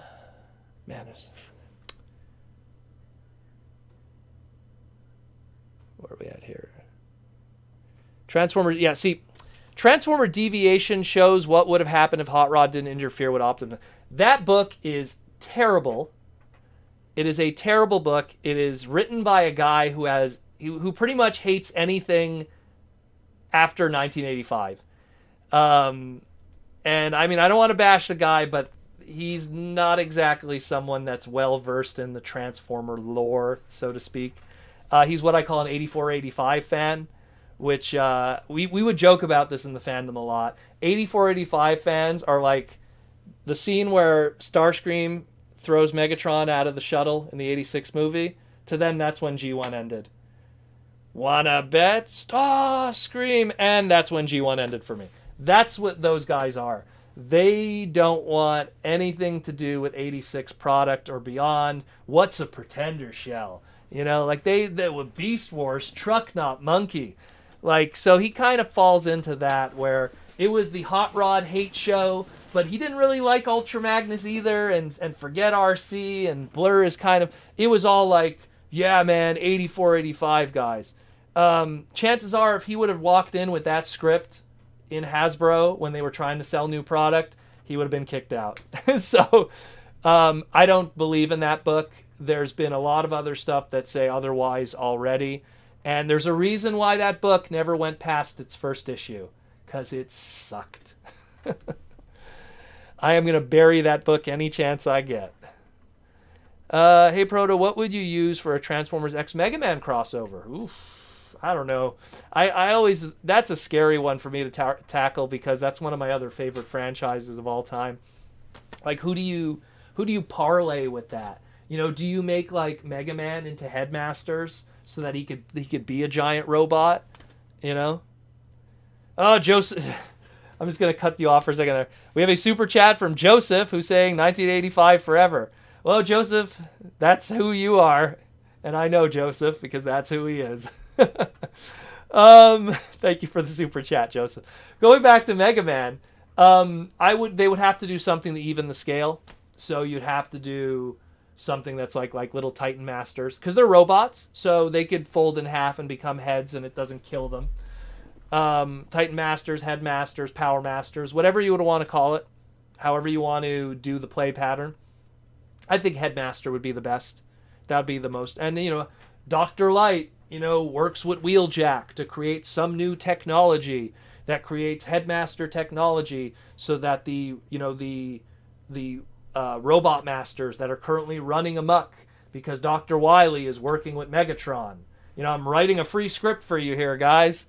It's so easy to write that stuff. 6 issues, 6 Robot Masters. Bomb Man, oh, there you go. And then Bomb Man is making deals with you know, Swindle or something. It's so easy to write this stuff. And it's just like, I'm just throwing it out there. It doesn't mean anything, but it's like, there's a lot of ways you can, but again, as a basis to kind of create that interaction, because you're talking small robot, giant robot, you gotta have that. I'm reminded of recently there was the Transformers Mazinger Z crossover. And you're talking a size difference right there because Optimus Prime is much smaller than Mazinger Z or Mazinga Z. And that was a very good book. They translated it not too long ago. I should probably post that on my Discord. But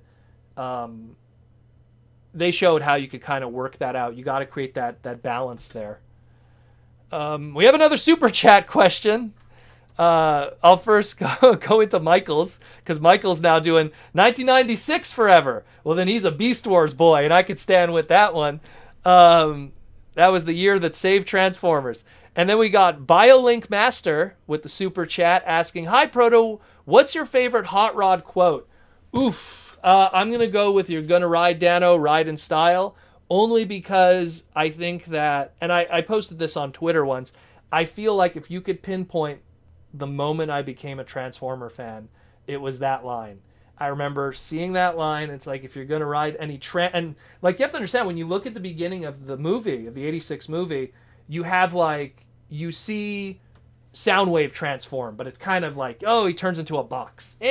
And then when you saw Ironhide transform, he transforms and he goes behind something, and you don't really see the transformation done well. You see Megatron transform, he turns into the gun. Oh, that's kind of cool.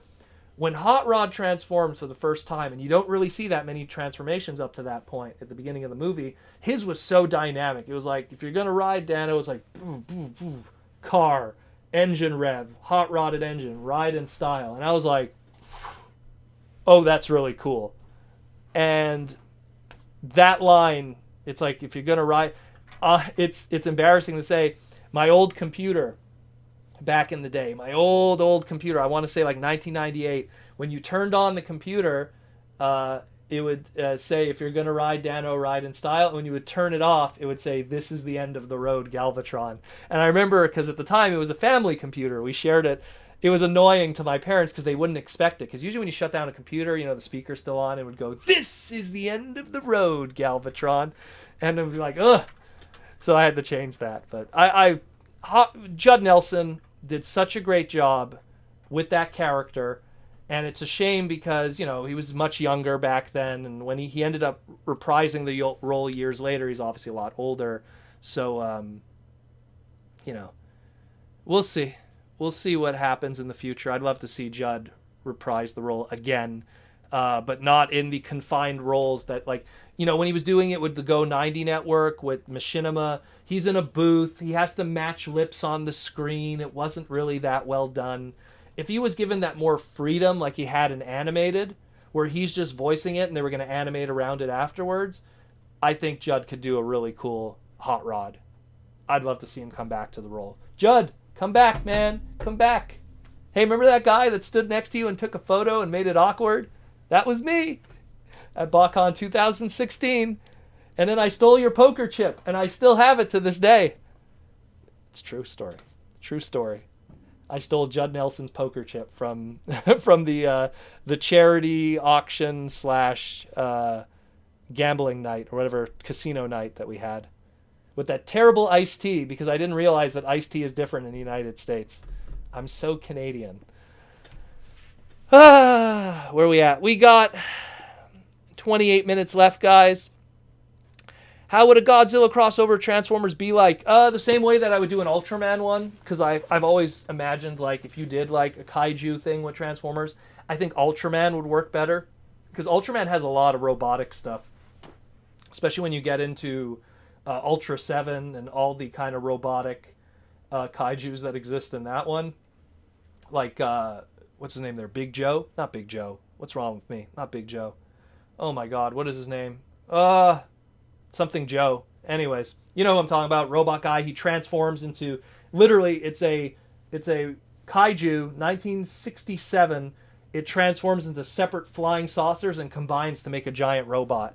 So, like, there's so much stuff in that Ultraman thing. When you look at Godzilla, yeah, you have Mecha Godzilla. You have, what's his name, Megalon.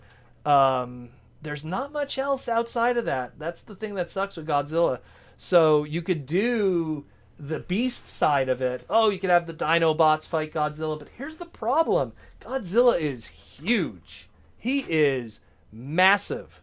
Like, they had to change how big King Kong is for that Godzilla versus King Kong movie, because King Kong is not that big. He's not that big. They had to make him much larger, or they had to shrink Godzilla, one or the other. I'm reminded of the old Godzilla versus King Kong movie, where they made Godzilla huge to kind of match up against him. But you'd have to do it from like a Beast Wars kind of angle, where just the Beast characters are huge.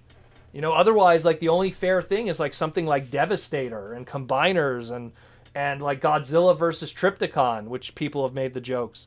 And that would be the only way that it could work. Oof, we got 2 super chats here. First one we'll do is Joseph. Joseph says, excluding Titans, Combiners, and Unicron, who is the most powerful individual Transformer? That is a tie between Star Saber and Diatlas. I like to say Star Saber because he survived an effing supernova. I like to believe that Star Saber, one-on-one against anybody, could take out any Transformer. We don't know the true power of Star Convoy, let's say, but Star Saber he's up there, man. Star Saber's a wrecking machine. That's why I love Star Saber as a character. And he uses a sword. He don't need no guns. When he's using guns, you know it's on. Spoiler, last episode of Transformers Victory, when he took out somebody's eye. We got Matthew. Matthew wants to know, again, super chat question from Matthew Strudinger. And Matthew wants to know, do you think the new Beast Wars characters from the comics might make it into Kingdom in some capacity? Matthew, that would be amazing. The way I see it is, if you do Nyx, like if you do Nyx and Scold as toys, what's great about those is you could sculpt them that you could get that original Optimus Primal and that original Snapper toys for the old school collectors. And then you could also have those retool repaints of the female versions that are more jagged or have like the little goggles or whatever head sculpt differences and color differences you want to do. But I would love that. I would be 200% behind that. And it's such an easy way to kind of have your built-in repaint right away. And then of course you could do Onyx Primal afterwards, and then what's it called there? Convoy Bat, which is the red repaint. So there's so many, like, you could milk the hell out of that mold. To me, like, people complain about repaints with Transformers, but I always feel if you're going to be doing a line, you got to think about what you're going to do with that mold afterwards to make back your R&D and cost. And so characters that are beloved and have a ton of repaint potential behind them, why wouldn't you do it? Why do you think they always do Seeker Jets? Why do you always think they do the Datsun brothers or the Lamborghini Countach brothers? Because there's all these built-in characters that people are going to buy because they love those characters, and Hasbro gets to get back their money. As opposed to something like Botanica, you can make a toy of her, but where do you go from there? You really are screwed in a lot of ways. So that's always a big issue. Always a big issue. But I mean, again, I would love that, Matthew. I would love that completely. That would be so cool. That would be a great excuse just to get all of those molds out. That'd be so cool. I'm down for that. Let's make it happen. Let's make it happen. And then, who else? Because, I mean, like in the case of Snapper, because you'll have the Snapper repaint. There was a mild repaint with the Japanese, I think it was Beast Wars 2nd version, which had more of a orange kind of color scheme. And then that's really it with that one. That one's the tougher one of the two in terms of repaints and stuff. Unless you do a new character. Give him something like a Michelangelo voice. Make him a Ninja Turtle. There's the next crossover that we need. Where are we at here? What mold is better for Generations Lockdown? Wheeljack or Sunstreaker? If you're talking the Lockdown based off of, let's say, his leaning more towards his animated version, I would go with Wheeljack. Just because that has more goes in that route.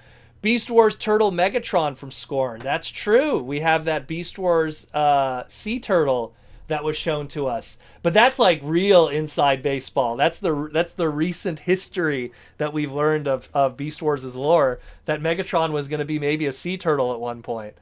I would love that, to get like that kind of stuff, but that's something that's so, like, only known to like a small audience, that it's kind of like when they did the Hasbro line of Star Wars toys. They did the Luke Starkiller figure, and it's like, who remembers that?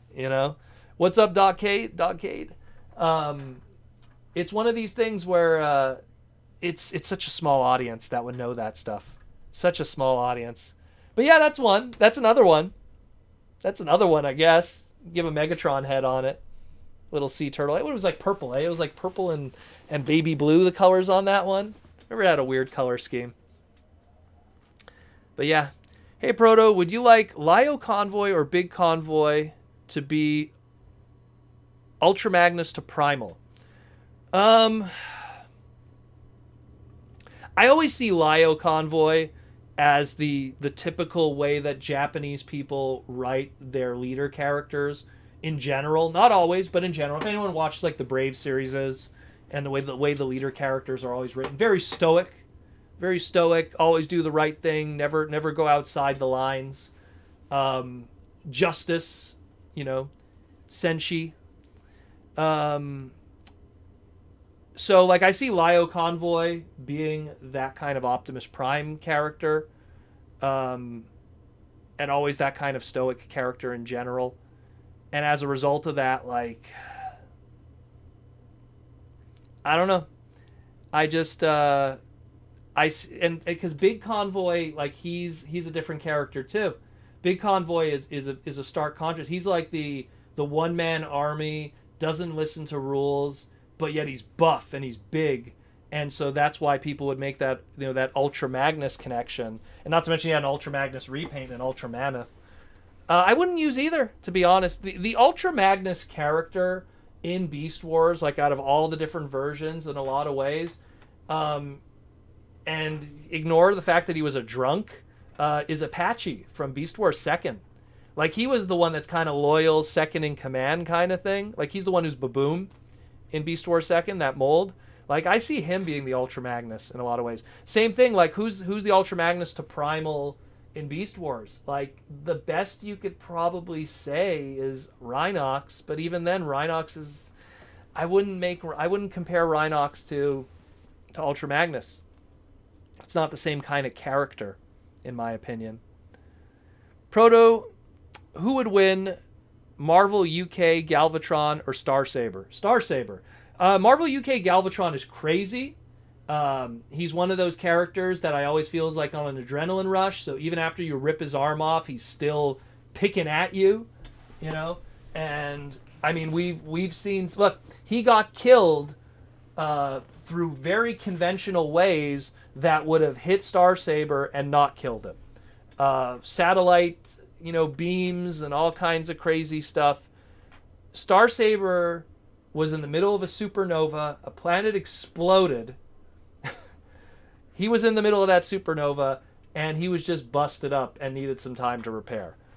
He's on like that Dragon Ball level. Like, you know, it's kind of like Master Force. They're getting stronger with the Chogun power and everything, and then by victory, it was already getting crazy. You know?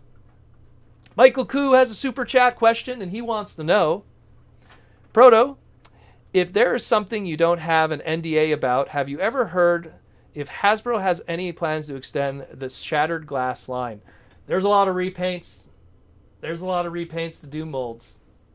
That's all I'm going to say. There's going to be more. There's like... I'm just looking at my Shattered Glass collection from BotCon right now. You know, there's a lot. Like I said, they're not going to waste a mold. They will not. So, get your wallet ready. I want a funny Maximal. A pug named Rugsby would be awesome. I would love a pug transformer. I'm a huge dog person. I love my dogs.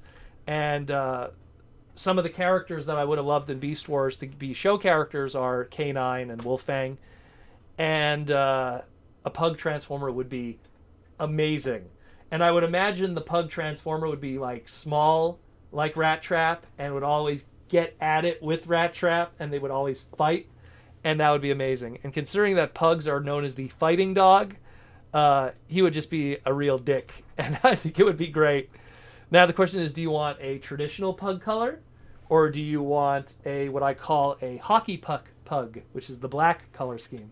Because little pugs that are black, they're like little hockey pucks that just they bounce around. And his curly tail would be great as the hook for a gun, like the little trigger. So you'd have like a tail gimmick. Who knows? My brain is already firing on cylinders here when it comes to a pug transformer. There never has even been a bootleg. I did a review. It's on my old Proto Retro channel. Clever Evil Dog, the Dalmatian transformer. It was a bootleg. It's one of the few dog transformers that exist.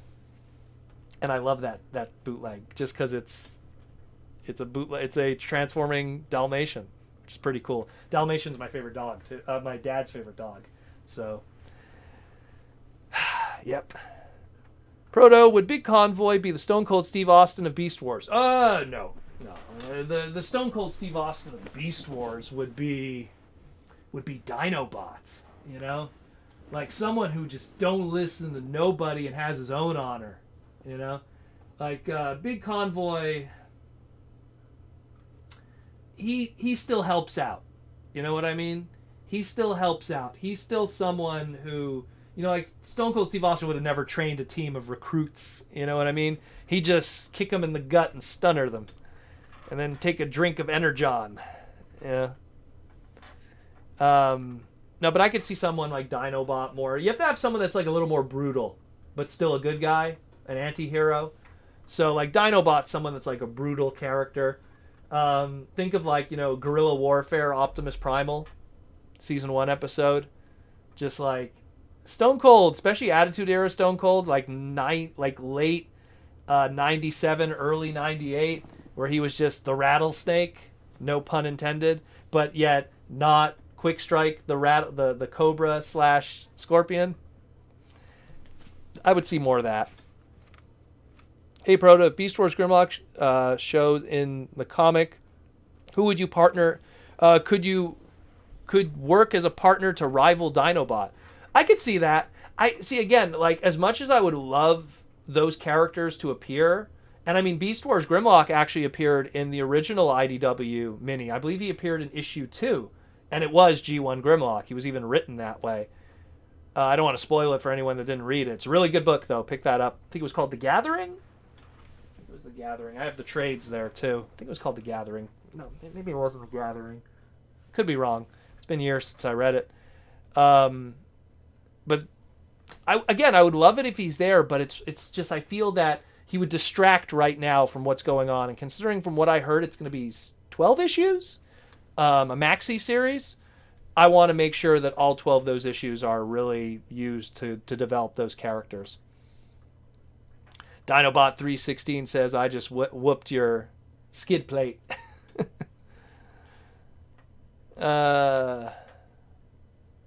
Where we at? Dear Proto, if Shatter and Dropkick showed up in other media, did Shatter Dropkick show up in other media? The trademark Dropkick did. Shatter, no. But the trademark did. But those two individual characters, they never did. They were two brand new characters created for the Bumblebee movie. And hopefully one day, much like how characters like Barricade and Blackout became breakout characters, even though Barricade and Blackout, oh God, sorry about that. Barricade and Blackout, they were original G1 trademarks, two Micromasters, oddly enough. Movie versions came out, those became popular, and then they showed up in other media. If Shatter gets some, traction, we might see more of the badass pink triple changer lady from the Decepticons. Who knows? Bumblebee movie did okay. Didn't do great, but it did okay. So maybe they'll do something with that in the future. All we do know is the Shatter trademark is refreshed because it's in the buzzworthy Bumblebee toy line. So I don't know if we're getting anything new of her anytime soon. And I think Dropkick's in it too also, if I remember correctly. I haven't been paying attention to that line. Nothing I'm going to get from that. Outside of what Jason got me. Thank you, Jason. Proto, will there ever reissue any G1 Japanese exclusive Transformers? When John Warden was in charge, he said that he wanted to do more of that. He wanted to take... He said his exact words, and he did stay true to those words, was they asked him about the Dino cassettes. And he's like, hey, you guys did the Dino cassettes. Would you do more obscure Japanese G1 reissues? And he said, we want to do more Japanese reissues in the future. And they did. Those Headmaster reissue boxes are based off of the Japanese color schemes and molds of the Legends version. It's actually not, so they're technically Japanese reissue repaints. They're not based off of the Titan Return sculpts. So that did kind of happen. But, I mean, I don't know. Like, look, I would like it if they did it because it would just be a good excuse to put out new product that's rare, so fans who didn't get that old rare product could get it. Look, I got all that rare stuff. I got Minerva and all of them, and, over there is Metal Hawk and everything. So it's just for the fans to be able to get it, to be able to get a Metal Hawk. The problem is that reissue line doesn't sell well. It doesn't. Those new Headmasters that just came out are clogging everywhere, and they're going to be destined for clearance. And it's going to be yet another punch in the gut for Hasbro with the reissue line. Blaster didn't sell well. Ended up on clearance. $10 a piece. Astro Train didn't sell well. Clearance. $12 a piece. All the mini bots didn't sell well. The only stuff that did sell well was because it was getting scalped was Soundwave, the cassettes, and Devastator. Everything else ended up at clearance at some point. Optimus Prime, Starscream, Hot Rod. Oh my God, how many of those Hot Rods did I buy because I wasn't going to leave $5 Hot Rods in a Walmart? I bought them all just to sit on them, just to have them because I'm crazy. But yeah. Hey Proto, was Titanium series gonna make War Within Bumblebee? There was gonna be a War Within Bumblebee. There was gonna be a Cosmos. There was gonna be a RC, and there was gonna be one other. There was a fourth one. They were gonna make those though. I think they were gonna make one based off of the G.I. Joe versus Transformer crossover. I think there was another one too. But those were shown. BotCon 2009. They went on the Hasbro tour at Rhode Island. Was it 2009 or 2006? It was 2006. They did the tour of Rhode Island and they showed the prototypes of Titanium stuff at the time. And you got to see that Bumblebee in person, as well as like what they were doing with alternators and everything. So he was going to get one. I always stand by it. I love the Titanium toy line. It's all right there. There's the entire line. Love it. It has its flaws. Don't get me wrong. I just love that that it was a line that was pretty much given carte blanche to, at the time, the creator of War Within, which was, oh my God, why is his name? It just went into my brain and just went out of my brain. Oh my God, War Within, drawn by Don Figueroa. Thank you. There we go. I just got it in my brain there. Someone's going to probably say Don Figueroa at some point. But so when Don Figueroa was working on War Within, he had this carte blanche with this where he could do anything he wants with this Titanium's line. He gave us some really cool designs, man. And I loved that line as a result of it. And I love the War Within comic book. Still to this day, I feel in a lot of ways it's my G1 origin story. I love the way that they handled it. Loved it. Loved it, loved it, loved it. Stinkfist feels Tarn is too powerful. Nah. Star Saber from far away would just swoop in and cut his head off. And that mask would be on the ground. In order for Tarn's powers, see, I don't want to spoil too much for people that didn't read James Roberts' stuff, but in order for Tarn's powers to work, you got to be in range. And a character like Star Saber that has flight and size and power and speed and could put up a shield and has all that armament, Tarn's doing this. Ooh, that's all he's doing. I don't want to say any more after that, but hey Proto, who from Beast Era would add to the Kingdom toy line? Who would I like to add? Show me that Polar Claw you guys teased. Where's that? Give me Polar Claw. Obviously, like let's do not like non-show characters, because obviously, yeah, would you want Pterosaur? Would you want Scorponok? Yeah, but let's do non-show characters. I want Polar Claw. Give me Polar Claw. Give me an updated Wolfang and K9, so you have a repaint right there built in. Give me Magnaboss. All my Beast Wars guys are all there. Thanks, Proto. Good answer. What did I say? I don't know. I'm answering too many things. We got 7 minutes left, guys. 7 minutes left on the podcast. So get your super chats in while we still can. I just want to say, but while we have a moment, thanks again to Symbiote Studios for being the sponsor. In the meantime, while people get their questions in. And all the cool stuff. So be sure to check out their Wave 2 that's going to be coming out. And, of course, sponsor code. Go there, 50% off. BotLove on their cool product that is available right now for Wave 1. Get it before it sells out and becomes a difficult headache later on in the future when that stupid Megatron ends up being scalped for $50. So be sure to pick up your Symbiote Studio plush licensed by Hasbro and then get it in time to then get your Wave 2 stuff when it comes later this year.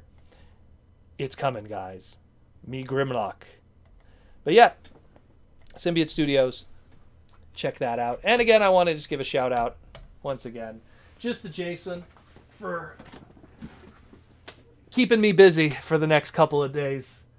Again, this one's going to be the first one I'm going to open for sure. But thank you so much, Jason, for hooking me up.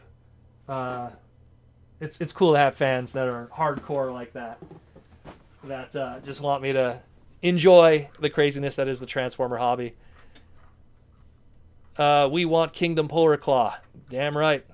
Let's get Polar Claw with his little bat gimmick. And have the bat named Nyx, so then we could have the trademark for Nyx ready to go. Proto, do you think where are we at here? Oh, sorry. Proto, how would you handle racing Transformers? Would you have Super GT but tune in Toge? So I really loved, to this day, the Casey Collar book of Spotlight Blur. And I feel that that would be the best way racing would be handled in Transformers, because you're talking that transforms from one thing to another. Don't get me wrong, I love Speedia Planet, and one of my favorite Transformer characters of all time is Nitro Convoy, but that's strictly just racing. And that was an entire culture just of racing and cornering and drifting. But the way that the IDW version did it, where there's racing, it's kind of like a triathlon kind of thing, where it's racing, or what is it, biathlon or whatever it's called, where it's three different things. So racing, transforming, robot mode, obstacle course, back to car mode. So I kind of see that would be the more realistic way that Cybertron would have handled racing. And of course, Blur being a pimp, Blur being absolutely loved by everyone and being a celebrity. I love that. Such a great book. Spotlight Blur. Check it out. That's one of Casey Collar's best works, in my opinion. Although the Ironhide miniseries was really good too. But great book. One day I'm gonna get Casey to sign it. I see him at so many shows. I never bring that book with. Should get him to sign one. Get the nice Cybertron magazine cover of Blur. Really cool. Where we at? Hey, Proto, I heard the next Transformer live action movie is going to be Beast Wars. Yeah, you know what? I talked about this on, and that's, see, you know what? We have some time. I might as well we'll go over. I didn't want to bring it up on the stream because I feel that the information is still up in the air. We don't, it's a working name, Beast Alliance. So is it Beast Wars related? Is it just a working name? We don't know. We have casting calls for specific people. So certain actors are being we need the female actor. So these are the actors on the short list. So we have that. But that's the live action humans. We don't care about that. I would care if they go, hey, here's our short list for our female robot character. Oh, now I'm listening. Because then whoever you hire is going to have my gears turning in my head going which character it's going to be. But for human characters, who cares? Who cares? Who cares about Charlie? Who cares about Cade? Who cares about Sam? Who cares about Michaela? Who cares about these people? No one cares. The only time I loved it when they would kill off human characters, because it's just who cares? It's not my cup of tea. People love Beast Wars. How many humans were in that? Oh right, proto-humans, very little. Hey, animated, great stuff. Hey, who was the main human in that one? Oh right, she was actually Cybertronian. Spoiler, So. And most of the humans played out being the bad guys, if anything. So it's just, to me, the human factor, while I understand it being an integral part of Transformers' history and in the past, and Transformers Master Force did a good job with humans and stuff like that, but in general, it is very hard to write it without falling into the same trope that the Brave series did for years. And I love the Brave series, but having those kids on the side, or the Web Diver series, having those kids on the side, it just doesn't add to it. It just doesn't. Hey, look, if you love Charlie, that's great. That's great. If you love that character, that's fine. There's characters that I like that people don't like. So, trust me. But for me, it's just from a writing standpoint, you kind of put yourself in a corner when you favor the humans too much in your writing. And I feel that was kind of what hurt the Michael Bay movies, is it still was about Sam after 3 movies. First it's Sam getting his car, Sam going to college, Sam's first job. Yay. What would it have been if we didn't, let's say Shia stuck around and in a lot of ways, Cade is just Shia. Then Shia now is married, had a kid. Cade has a kid in it. And then it would have been like Shia the inventor with his kid. And then it would have been Shia the last knight because he's part of the Witwicky lineage, instead of it being Cade. Who knows? But, it's something that, to me, it's fine to have humans, but they get written in at a point where they detract from character. The biggest flaw of these movies is there's no robot character development. There isn't. And that is 100% because the camera has to be spent telling the human story, their struggle. Here is Charlie. Oh, she wants to get a car. Oh, she has, her issues with her mother. Oh, she has her friend. We got to tell that story. We got to tell this story. Her friendship with Bumblebee. But there's no major character development of Bumblebee. Again, writing in, not being able to talk doesn't help either, which really needs to stop at this point. He's not Snake Eyes. It's got to stop, but whatever. Hot Rod did nothing wrong and we love him. Thank you, Molly. What if we got a Transformers movie based on season 3 of G1, Only Human, or whichever you would call it? Yeah, it's Only Human, the episode. Look, that would be fun because it would be the first time ever we actually get movie stuff that humanizes the characters. And that would be cool because whatever actor you hire to play Optimus Prime would be an actor being hired to play imagine John Cena, Optimus Prime, Only Human Optimus Prime. Ignore what we just had in the Bumblebee movie. Hiring, I don't know, Joe Pesci to get him to be Rat Trap. Mind you, a younger Joe Pesci, perhaps. But it's something where you need to hire those actors to be those characters. And they just don't want to go that route. They want to do something else. What's your least favorite Japanese toy, not GPS? Well, I wouldn't even put GPS Japanese toys as my least favorite because I love Black Zarek. I don't know. The unique Firebots that Master Force had. Those are kind of boring, I guess. I don't know. I can't hate on them. They're so unique. I would say the Firebots from Master Force, the unique repaints, just because they're simple transformation with the spark gimmick.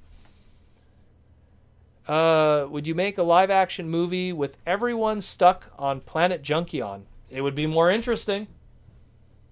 Anything that puts you as far away from human characters doing this on the screen.